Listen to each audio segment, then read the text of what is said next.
and welcome to this general election debate for Congressional District 6. This debate is sponsored by Clean Elections, the state's nonpartisan voter education agency. My name is Danielle Lerner, and I'll be moderating today's debate. And the way we're sharing this debate is part of a brand new effort to support democracy in Arizona.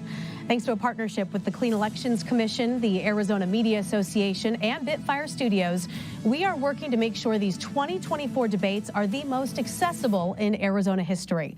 That means this debate will air on a long list of local TV stations, radio stations, and digital platforms, including support from local newspapers.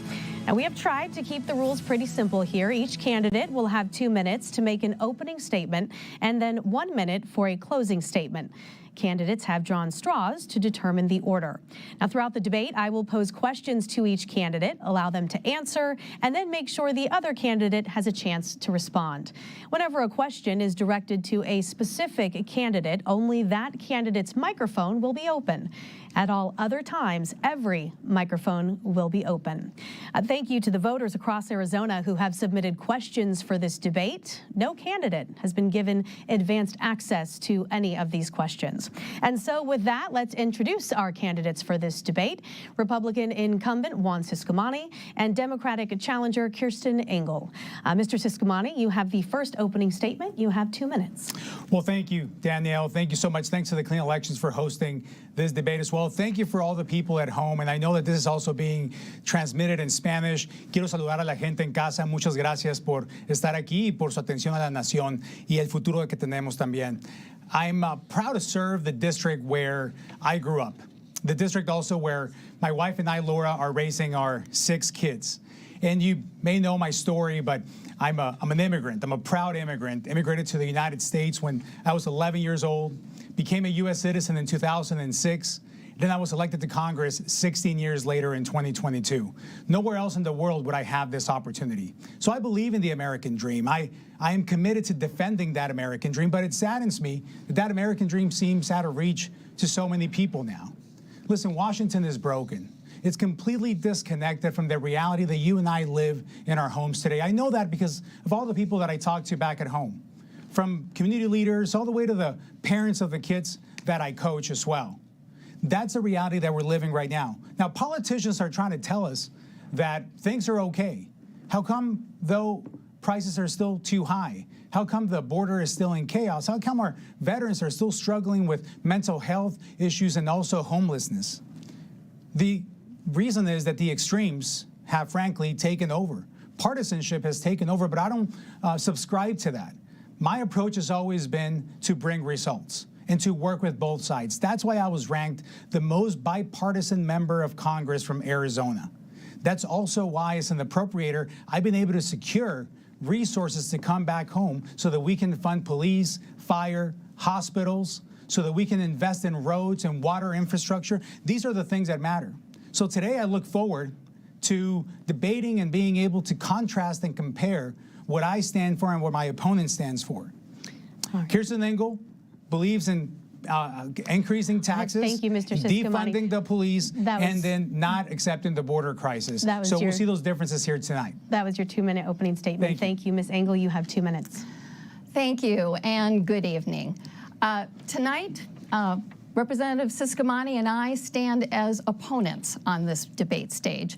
But I'd like to acknowledge that last night, I was proud to stand with you as a fellow Tucsonan as we commemorated the tragedy of October 7th, 1 year ago today. And I want to thank Clean Elections for delaying this debate so that we could attend that event. Now let's get to that debate. I'm Kirsten Engel, and I'm honored to be running to represent Southern Arizona in Congress. It was truly a dream come true to move to Arizona 20 years ago with our then infant daughter to teach at the University of Arizona. Go Cats! And I'm proud to call Arizona my home. I first ran for office as a mom, fighting for funding for our schools. Elected 3 times to our Arizona legislature, I fought for the freedom of women to make their own reproductive health care decisions, to fight to lower prices, to secure our water future, and to work as a bipartisan basis for a thriving economy. Now I'm running for Congress. I think Representative Ciscomani and I agree that Congress has been run by extremists. It has been the most dysfunctional Congress in modern history. Congress has not been able to pass a budget, much less pave our roads or protect our troops. Where we disagree is, I believe, Mr. Ciscomani is part of that dysfunction. He has sided with the extremists over and over again to raise costs, to restrict abortion access, and even to reject a bipartisan border deal to secure the border.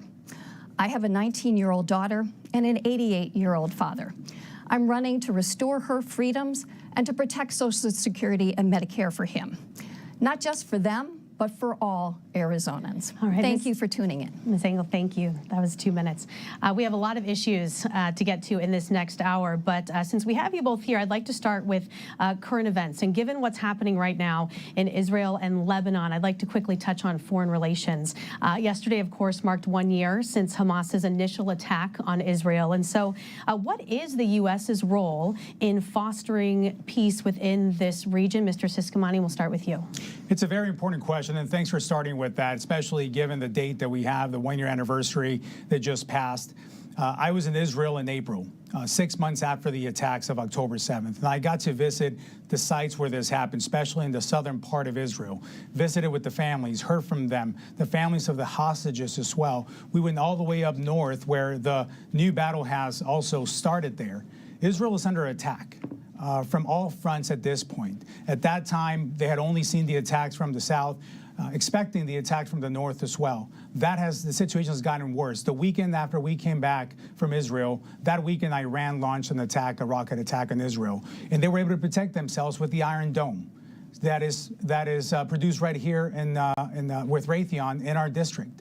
So that alone shows the importance of the U.S. relationship with Israel and the partnership that we must continue to foster, invest in, and support between Israel and the United States. They're our greatest ally in the Middle East, the only democracy that we can count on in that region. So we need to be supportive of their efforts, and they have the right to defend themselves against all terrorism, all these Iran-funded terrorist groups from the north, from the west, and from the south that Israel is being threatened. They have the right to defend themselves, and it's our duty as their partners and friends to stand by them every step of the way. And I'm proud to have been part of that. I'm part of the Appropriations Committee where we fund the international efforts in the state and foreign operations, and we've been able to allocate more resources so that Israel has those tools to defend itself.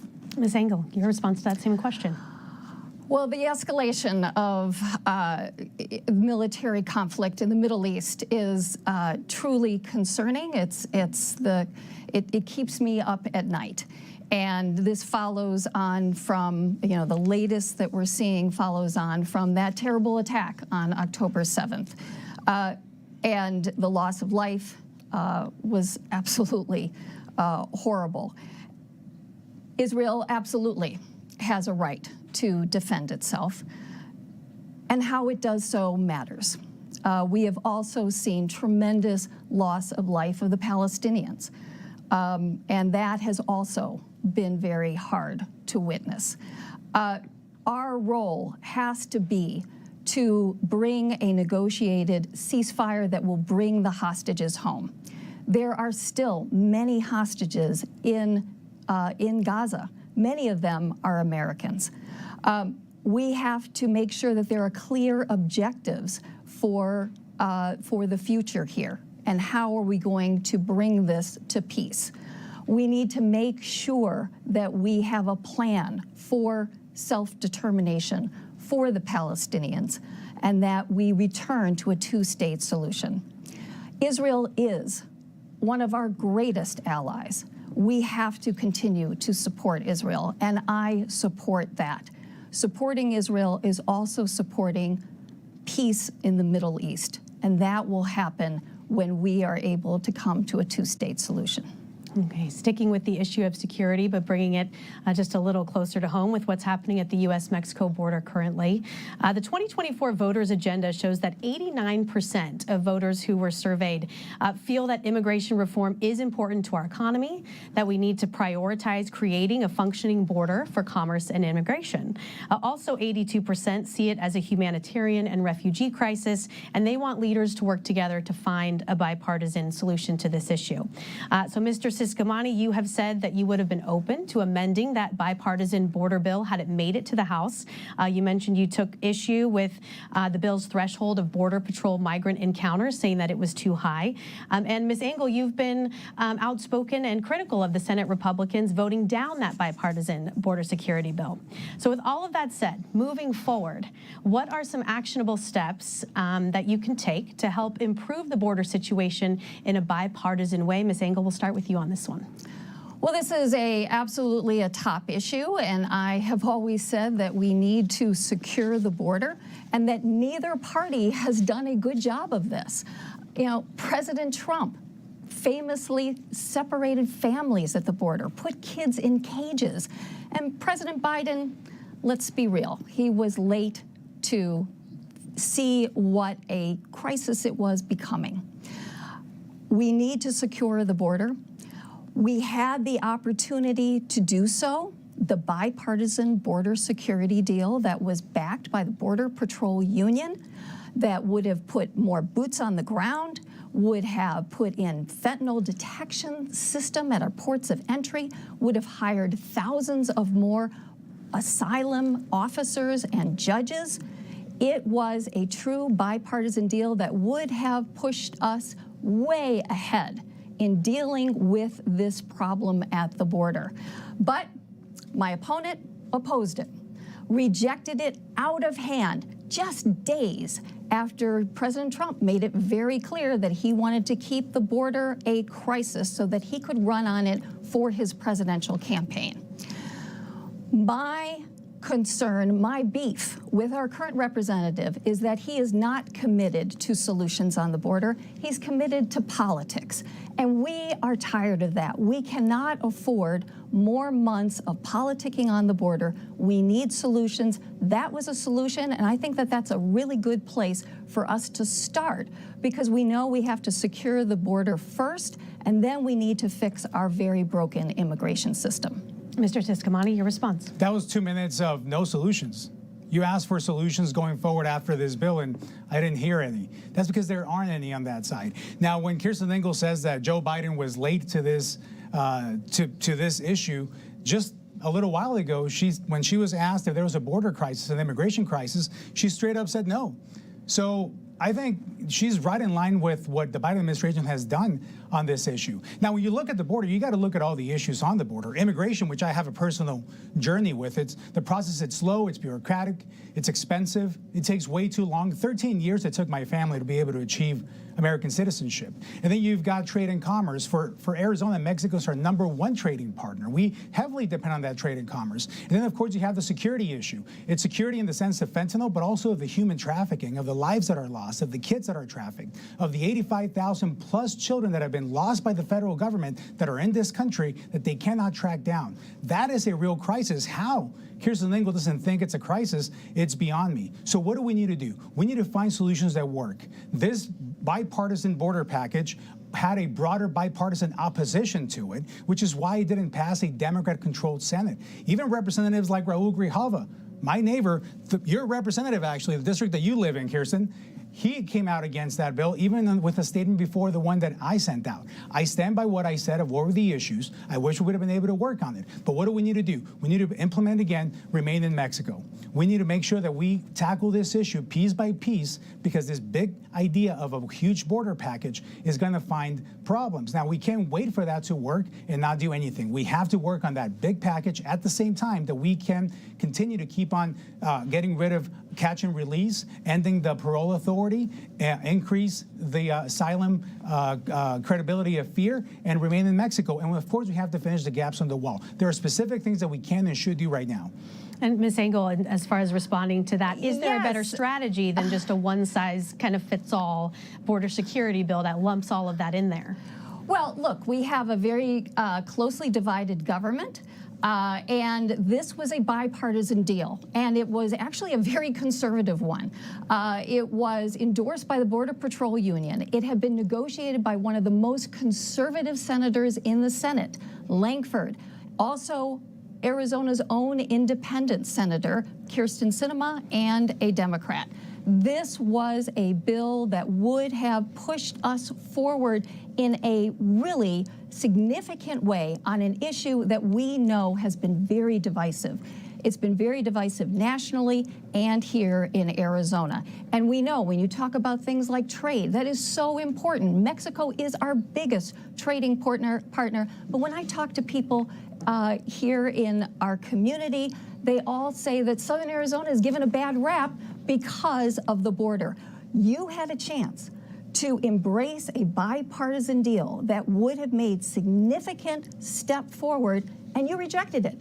And you rejected it because of President Trump telling you and your caucus to do so. And the deal then fell apart. We need to elect people that will embrace solutions and no longer this politics. We keep on electing people that go down to the border, take photo ops, but aren't willing to do the job in D.C. of actually solving the border crisis. So that's what I'll do. That's what I did in the Arizona legislature as I worked across the aisle on some of our biggest issues, from water to education to public safety, and I will do so on the issue of the border. Immigration is very personal to me. I went through this journey. I know the pits and the falls and where we need to be improving this. And for someone that was in the state legislature, actually, you've been an elected official longer than I have, 5 years in the legislature, and not much to show for. Kyrsten, when you look at you voting against the border strike force, that was a clear example of where you stand on the border. Listen, when we talk about this bill or any other effort, we have to make sure that it has a wide bipartisan support. The fact that you can get a few people on each side of the aisle, a small number, to like something doesn't mean that it has broad bipartisan support. And you know, I'm going to say this now before we continue. You really need to temper the lies on this stage and where on the airwaves. Trump never called me. No one called me to tell me how to vote. I know how to do that by myself, and I know how to read bills. And what I read on that were several aspects of it that needed work. It wasn't ready to be passed. Now, I had no authority over that as a House member. All I could do was give my thoughts on it, and where as a legislator I saw that going, which is what I did. The Senate, controlled by the Democrats, was not able to pass that bill out of the Senate. So we actually never got a chance to work on it. That's the reality of that bill. The fact that you want to, exaggerate that and put more power even that I could ever seem to have to be able to kill a bill, that's almost humorous. But what we have to look at our records here. Our records on actually standing by our law enforcement. You want to talk about the Border Patrol Council? They've endorsed me in this race. Law enforcement organizations have done the same. 9 of them. None have endorsed Kyrsten Engel. Why? Because they know who stands by them. I believe in border security, but I also believe in an immigration reform. Being pro-border security doesn't mean that we're anti-immigrant. That's something that we need to get very straight here. I am an immigrant. I am proud of it. And I'm also pro-border security and pro-trade, given that I led the Arizona-Mexico Commission for 8 years under Governor Ducey to enhance that trade, and that was a big priority for me. One more question on this, and then we'll move on to some of our other issues. If elected, would you work to try to get that border security bill in a spot where it could pass, or is it time to look for a new strategy? Absolutely, I would work on that because we know that it had in it the components that we need. Look, one of the issues that we all know about at our southern border has been that there is a very large number of migrants that have come to claim asylum, and that has been a distraction for our Border Patrol agents, who we need to be securing the border, stopping the flow of fentanyl into the United States. Half of the fentanyl that comes into the United States comes across Arizona's border. We also have a problem with human smuggling. What that border deal would have done is put more boots on the ground. It would have hired thousands more asylum officers, 100 more immigration judges, and it would have made sure that we had the technology to scan every truck coming across the border that had fentanyl in it, not just as we have now, 1 in 20. So right now, we don't have those resources. We don't have those immigration judges. We don't have that scanning technology. We are back basically to ground zero, and yet those were the components that we need, and that is what I would work on. Not photo ops, not words, but actual actions. This is our elected representative, and I don't think he has much to show for himself in terms of the issue that he has been talking about for years. It's time for change. Now, you both mentioned the border and Mexico as incredibly important to Arizona's economy. So let's switch gears to the economy. Can I add on that? So 30, she had a few 30 turns on this, and the last time she spoke were 2 minutes. So if I can have 30-second a response. part of that. Yep. You know, this is the issue. I mean, most of the time that Kirsten Lingle spoke about this was about that bill. That bill died because it couldn't garner enough support on the Senate side. We're running for House seats here, me for a re-election and her for an attempted election on this seat. We have to look at what the House can offer. I'll tell you what I've done. I passed a bipartisan bill on border security that dealt specifically with high-speed chases, because that's a big issue for Cochise County. Now, who voted for this? Every Republican voted for this, Danielle, and also 56 Democrats voted for this. That's 30 it went over to the seconds, Senate, so and it did we are going to have to move on to another issue. It did not even got seen there. Thank you, Mr. So we passed Siscomani. bipartisan support. We can revisit that if we have time later. I just want to make sure that we get to enough issues and make sure that we have enough time to answer the questions. I understand. Thank you. Let's discuss the economy at this point. Another big issue in this district, and we want to make sure the voters hear your stances on that. A recent survey from the Pew Research Center actually put the economy as the top issue for voters in this election. 81% of registered voters putting that at the top. Inflation's back to its lowest level since February of 2021, but Arizonans are still feeling the pinch in some of those everyday costs, the grocery store, paying rent. They're making tough choices. So what steps will you take as a member of Congress to provide the average consumer with some tangible relief? Mr. Siscomani, we can start with you on this. Sure. one. This is the issue that I hear about the most. No question about it. Wherever I go, whether it's discussing with community leaders, with mayors, with elected officials, with parents. I'm a flag football coach, so I get an opportunity to be on the field with quite frankly, parents and adults that will never go to a political meeting or even a chamber event. These are people just going to work, taking their kids to play sports, and that's who I also talk to a lot. And dropping kids off at school, both from kindergarten all the way to high school that I have. So I have an opportunity to talk to a lot of people, a lot of parents. And this is the number one issue, the cost of living, how expensive things are, that they have to tighten the belt while the federal government continues to spend in a reckless way. I'm an appropriator. So as the only freshman in the Appropriations Committee from Arizona and the House side, and the only freshman in Congress appointed at the beginning of this term, I have a seat at the table to make sure that we get our fiscal house in order. We have to stop spending money the way that the federal government has been spending money. People at home have tightened their belts. They have reduced their spending because of the inflation that the Joe Biden administration has brought in, and one that Kirsten Lingle approves and supports. We cannot continue on that path. We cannot continue on that road. Families are hurting, so we need to reduce the spending from the government. We need to reduce the regulatory environment so that the businesses can go and create these jobs. We need to make sure that we're promoting them by expanding the economy and spending less money on the government side. That's what I've been focusing on as an appropriator, and the resources that I've been able to bring back home through the community funding project have enhanced the economic development, like new roads, like in our hospitals, JTED, for example, the land for a new building that I helped fund with the funds that we brought back from the Appropriations Committee. These are targeted investments that help with the economic development and the workforce needs as well. Ms. Engel, how do we get Arizonans some relief? Well, they really need relief. High costs are really digging into family budgets. And it's a real issue for families. It's an issue for seniors. It's an issue for people who are working minimum wage jobs. And they need and deserve relief. I have been an advocate working on lowering costs for families here in Arizona. You know, when I was in the Arizona legislature, I introduced a bill to go after price gougers, to give our Attorney General the authority that the Attorney General in 36 other states has to go after companies that are jacking up prices of essential items during an emergency. this is the kind of authority that we need even on the national level. We need to make sure that we are not letting companies get away with things like fixing prices for rental homes. Affordable housing is also part of those very high costs that people are struggling with. And, you know, price fixing by algorithm is still price fixing. We have to make sure that we're going after landlords or companies, large equity firms that are coming into our housing market to make sure that doesn't happen.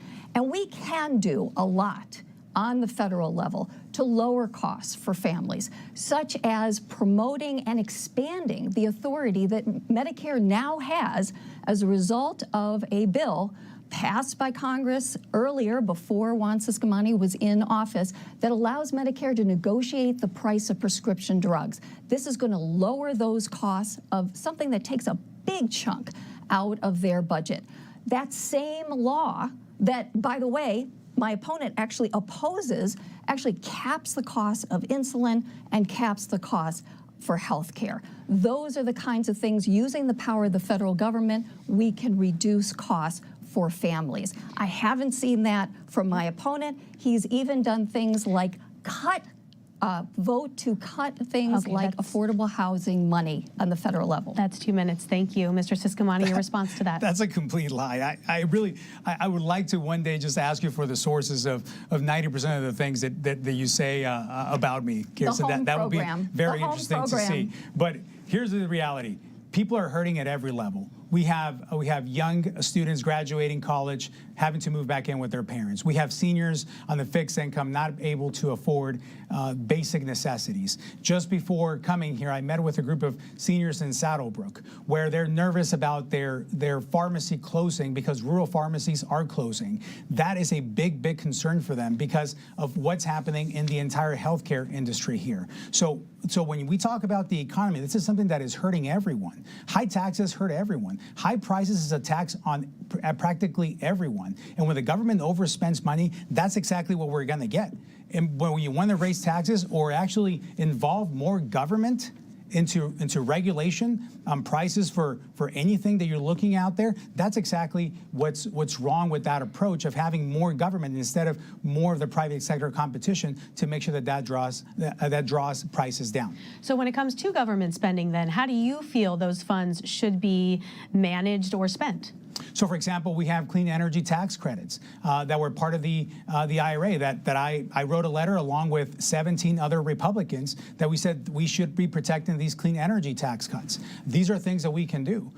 Again, we have to lower the regulation on businesses. When businesses are having to hire full-time people, Danielle, to actually be able to put up with the bureaucracy that the federal government is putting them through, that's a full-time person that could be used to actually enhance their services and go and provide and actually grow the business as well. I just talked to a group of businesses where I had a roundtable, and they said, my top line number is great, money's coming in, but the bottom one is not because of the cost of doing business. Everything is just more expensive. It's taking longer. You talk about affordable housing. I met with a group of people that work on this, and with less government regulation, that would free up our builders to be able to actually invest in this and create that affordable housing that we very much need, especially in our district. We have to be able to put in policies that help those that are in the most need and give people the freedom to go and pursue their American dream and starting a business, getting a job, pursuing an education, whatever it may be. But right now, decisions are being made if they can afford that or not. I just talked to a pastor whose kid said, I can't buy a home unless my wife is making the exact same amount of money, which is a considerable amount of money, and they're having to move back in with them. These are the kind of stories that we keep hearing, and they're very common, unfortunately, and we have to step in and actually invest in what's going to grow the economy. But more government regulation and more government rules, that doesn't have a history of working at all. Ms. Engel, your thoughts on government spending and when it comes to regulations? Absolutely, absolutely. And unfortunately, my opponent has used his position on the Appropriations Committee to take votes that are actually bad, that are raising costs for working families and are actually cutting those very programs that you're now saying that you're supporting.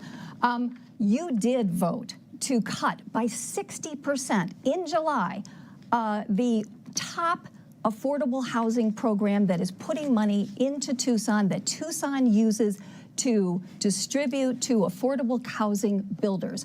We know that we need more affordable housing here in Arizona, and that families are really struggling with that. Your vote to cut by 60% one of the most effective programs, that is not what we need.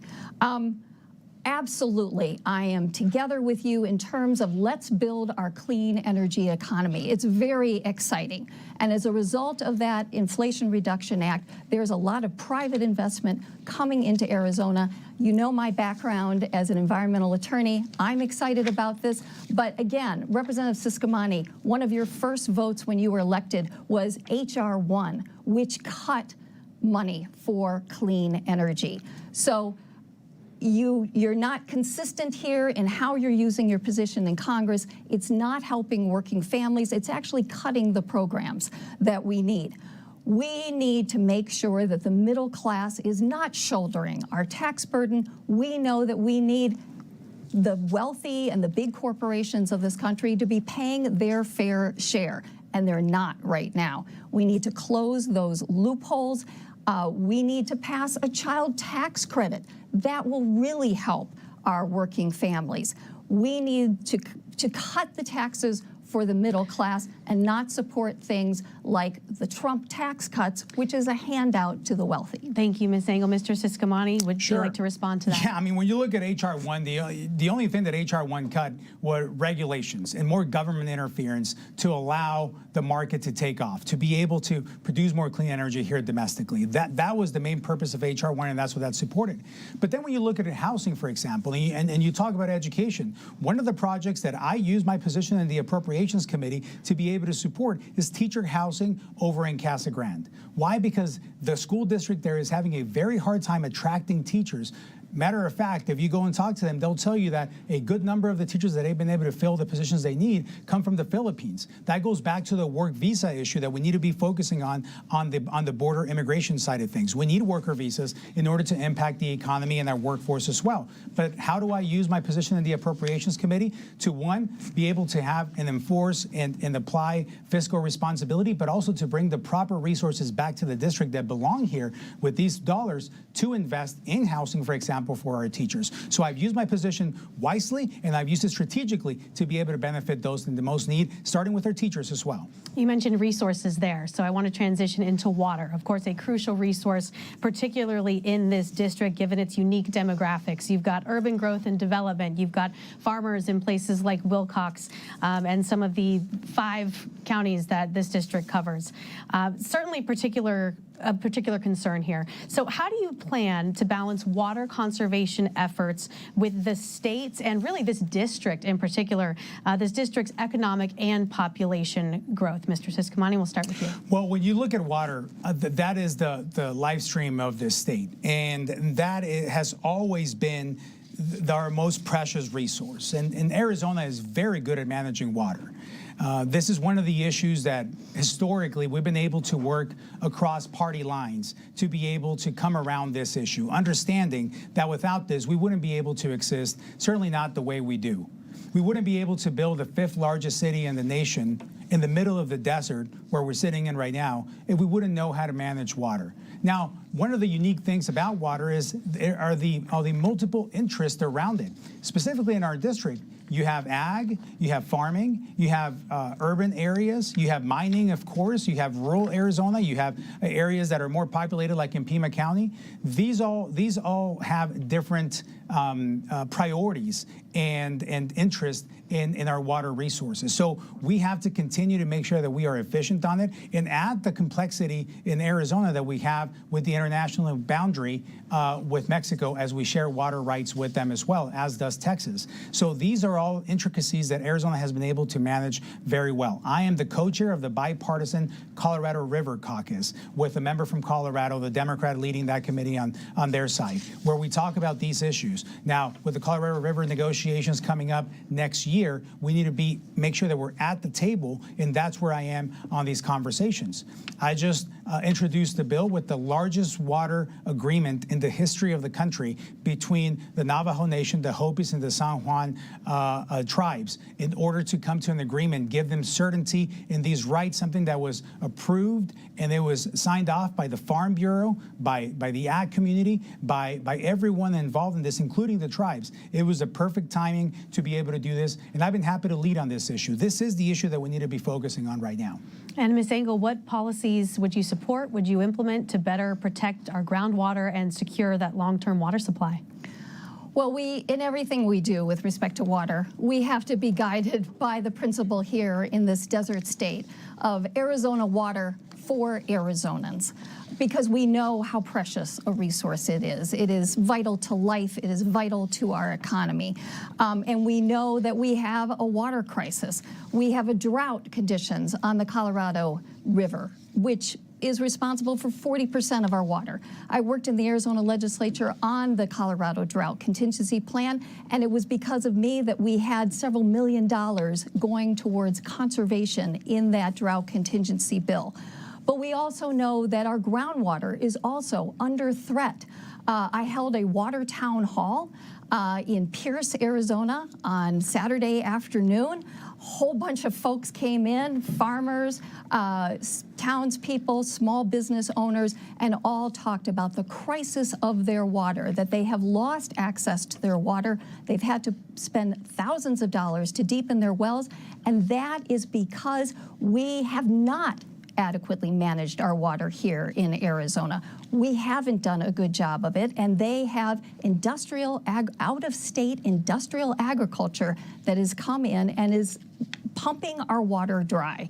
And we know that under the Ducey administration that my opponent worked in for years, they made sweetheart deals with the Saudi Arabians to come over here and pump our groundwater dry so that they can plant alfalfa and ship that alfalfa back to dry Saudi Arabia. That is not good management. That isn't fair for Arizona. It's not Arizona water for Arizonans, the principle that needs to guide what we're doing. There is so much that we can do, however. We need to make sure that we are supporting our farms and our ranches to make sure that we're using water the most efficiently. With conservation, we can help our homeowners, our developers to use water much more efficiently. Thank you for that response. I want to use my experience as an environmental attorney to do that. Thank you. Mr. Ciscomani, I'm curious, what is your stance on leasing state land to overseas companies? Is that something that you would support in the future? Absolutely not. Arizona water needs to be for Arizonans, and so does our land. When you have other nations coming in, especially adversary nations like China, buying up farmland like they do in Latin America, that's a huge danger and a huge issue, and I absolutely don't support that. And again, these are just stretches that Kirsten Engel keeps bringing up. What we need to make sure is that we apply innovation here. When I met with the Safford farmers there, and they implemented this drip irrigation that is saving a huge amount of water for them, and they can use over that 40% saving into another piece of land that they have as well. That produces more ag, and it also conserves our water. The mining community every time I visit the mines, I am impressed by the way they're recycling water there as well. And the other area that I've been able to, again, I keep going back to this, why it's so important to be in the Appropriations Committee. I've been able to fund a few projects, and I'm going to list them just real quick in terms of where money for water projects has gone. From PFAS in Pima County, that is so important with the city of Tucson and DM Air Force Base, to irrigation systems as well. $1.2 million for Graham County, $1.75 for Tucson, $1.75 for Marana, and $2.25 for the Marana Airport as well. $990,000 for Tombstone on this year's budget that we're going to pass when we get back to Washington. These are the investments that I made in water, using my position again in the Appropriations Committee to make sure that water issues are being prioritized here in our district at every level. It's got to be at every level. That's why the Farm Bureau has endorsed me. They trust what I'm pushing for here. I just met with them again, the whole group, the national group actually, and they stressed the importance of this. They celebrated the water agreement that I mentioned earlier with the tribes, and they also, of course, are happy with the way we've been representing farming industry, also along as balancing it with all the interests as well around the district. Ms. Engel, 30 seconds real quick to respond to that. Real quick, I would say that I'm glad to hear that my opponent agrees with me that the principle guiding us should be Arizona water for Arizonans. But unfortunately, that has not guided his past decision. It certainly hasn't guided the administration that he was a part of.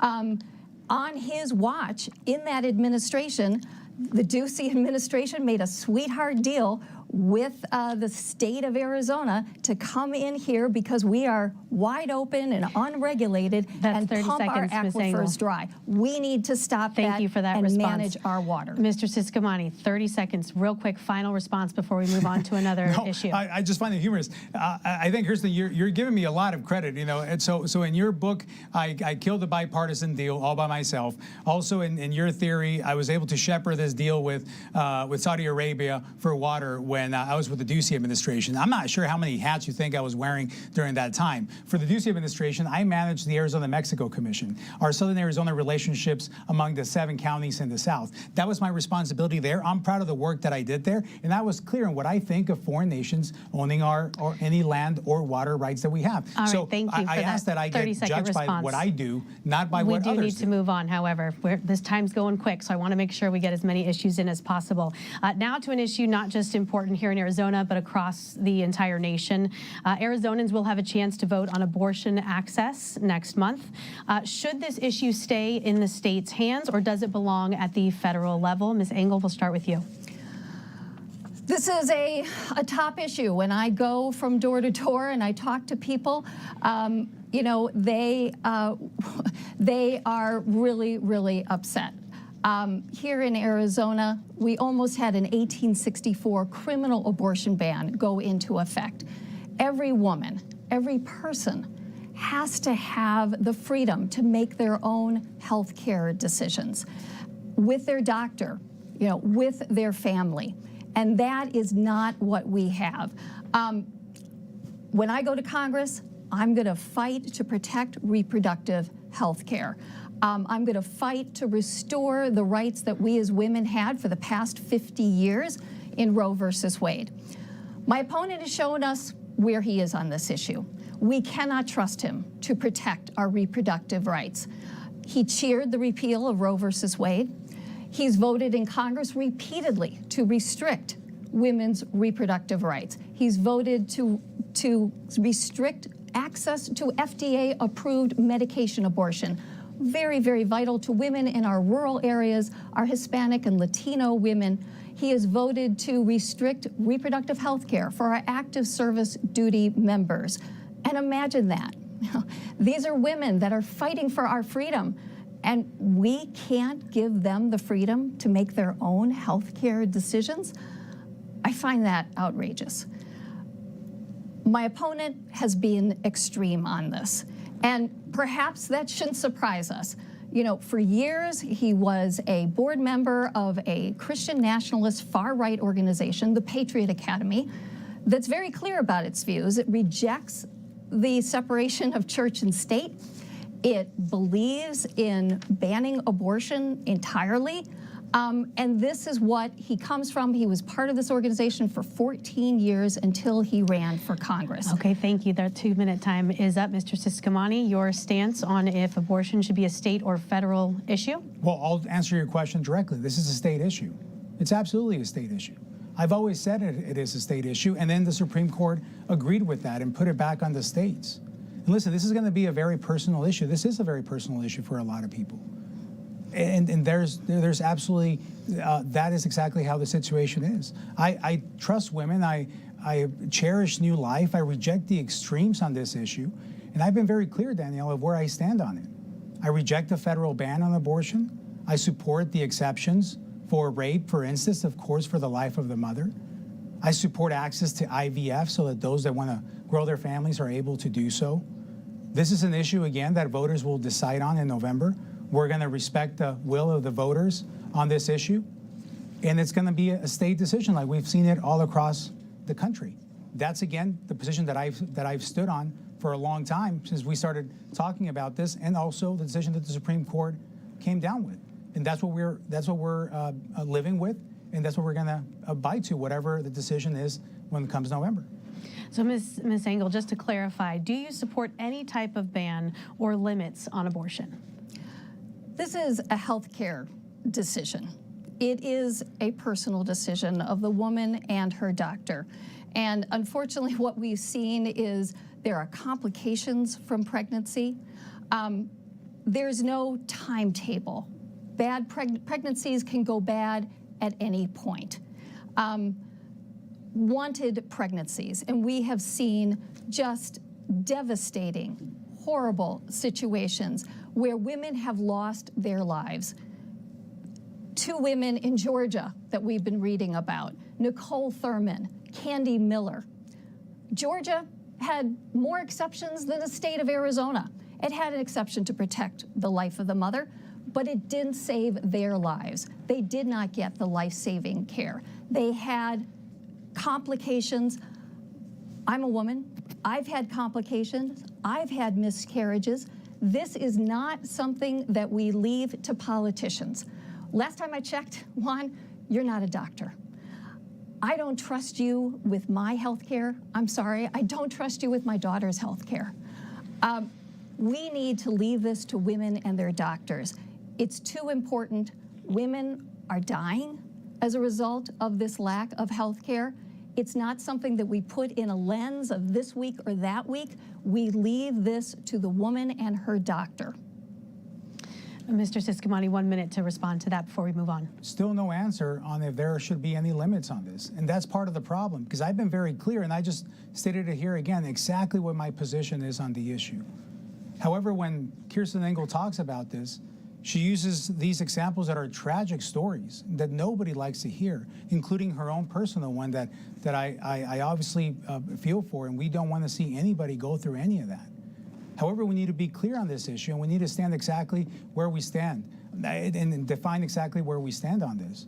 I was very also upfront about my criticism of the 1860, the decision that came down by the court in the 1864 law. I completely opposed it because it didn't include, obviously, the exceptions that we needed, and it was something that was bringing us back to 150 years ago, not where we are today, obviously. So I've been very upfront and open about this issue, and I've talked about this. Now, who can you not trust? Someone that is not clear on the answers on the questions that you're providing here today. Okay. Like Kirsten Engel. One last chance to respond. Do you support any sort of term limit when it comes to abortion? That is the wrong lens. This is healthcare. There aren't timetables for the complications of pregnancy. We have to make sure that doctors are able to do what we ask doctors to do, which is to save lives. We know that these exceptions don't work. There are exceptions, even exceptions for the life of the mother, and that will not necessarily save the mother because doctors may not give them their care, as we've seen over and over again. Okay, our time is running short, so I want to make sure you both mentioned Social Security and Medicare throughout this conversation, so I want to make sure we touch on that. Those are often lifelines for seniors, especially important in this particular district. Should these programs be protected, and if so, how do you not only keep these programs afloat, but also strengthen them for the future? Mr. Ciscomani, if you'd like to start. Absolutely. We can't have cuts or changes on these programs. These programs need to be protected, and they need to be solvent also to protect it for our seniors. That's the priority that I have. That's what we need to do.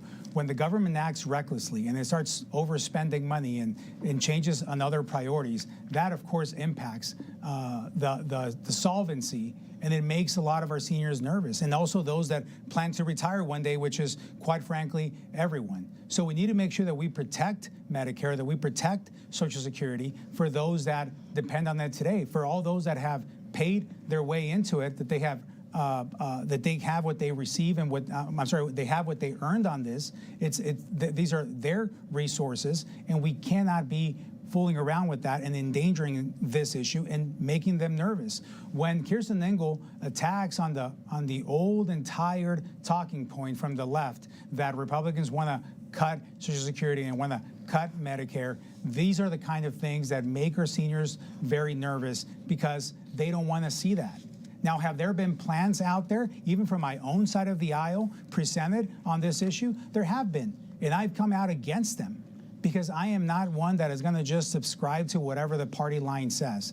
I don't take direction from anyone in Washington. I take direction from the people in my district. That's why I've been able to stand up against some of these plans that have suggested any kind of reduction or change on these programs that would endanger our seniors' benefits, both in Social Security and Medicare. So again, I ask that I be judged on what I have put forward in the activities and actions that I've put forward on this. And let me say again, no cuts, no changes to this. We need to protect the programs and their solvency as well. Another point why the economy is so important, because if the government continues to spend the way they do, and the federal government, and we continue to tax and tax and tax, like my opponent proposes to do, more government and more government, then that actually endangers this more than anything. Thank you, Mr. Siscomani. Ms. Engel, your take on this. Yes, these are earned benefits. These Social Security and Medicare are absolutely vital to the financial security and the health of our seniors. My dad is 88. I have coffee with him every morning on his porch.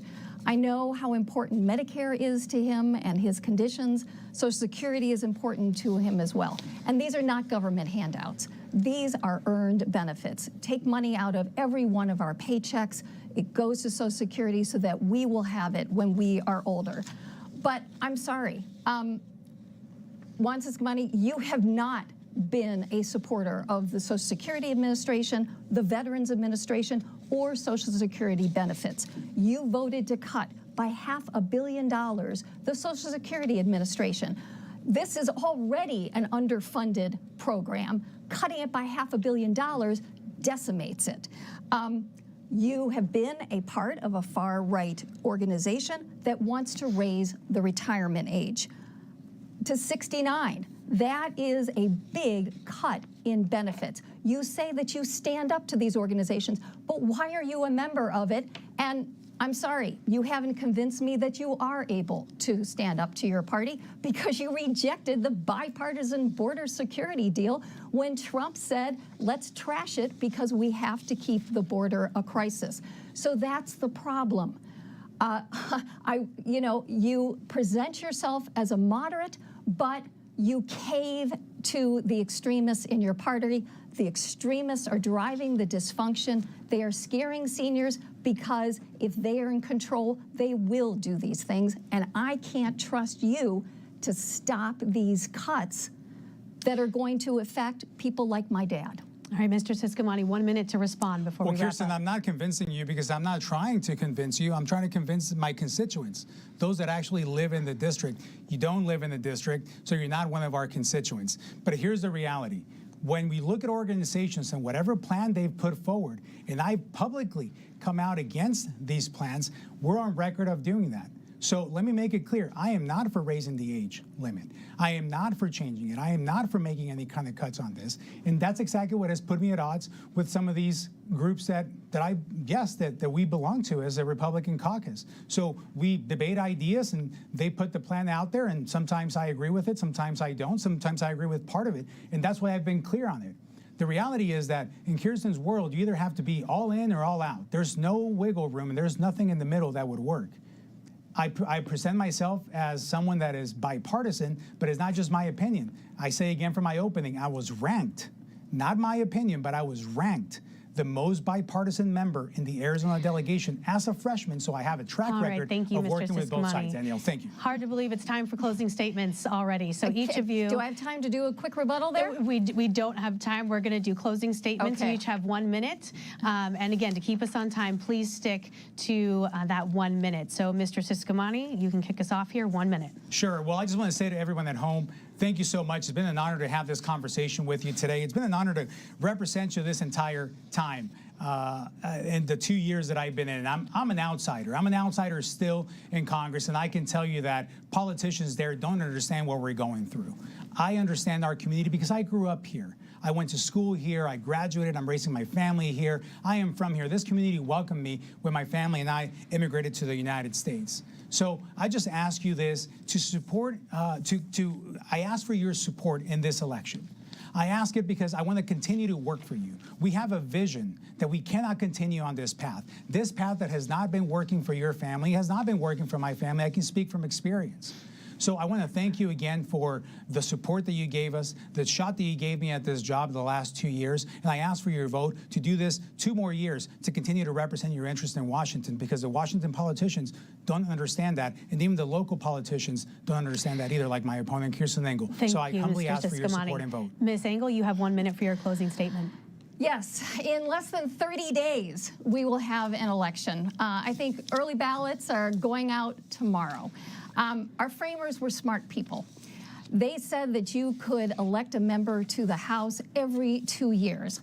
That means if you don't like your current representative, you don't think that they are doing the best job in representing your interests in Washington, D.C., you can vote them out. And you can vote in somebody who you believe will be a better representative of your interests. I hope tonight that I've shown you that I'm on your side, and I will be a better representative, an independent thinker, somebody who will fight for you in Washington, D.C. Mr. Ciscomani just said that he complimented me by saying that I'm really out for what I believe in, and that is true. I'm out for believing that you deserve your Social Security and your Medicare. I believe that Thank you, women Ms. Engel. We do have to wrap up our closing statements now. health care decisions. That is all the time that we have for today's debate with candidates for Congressional District 6. On behalf of our partners at Clean Elections, the Arizona Media Association, Reister, and Bitfire Studios, thanks for joining us.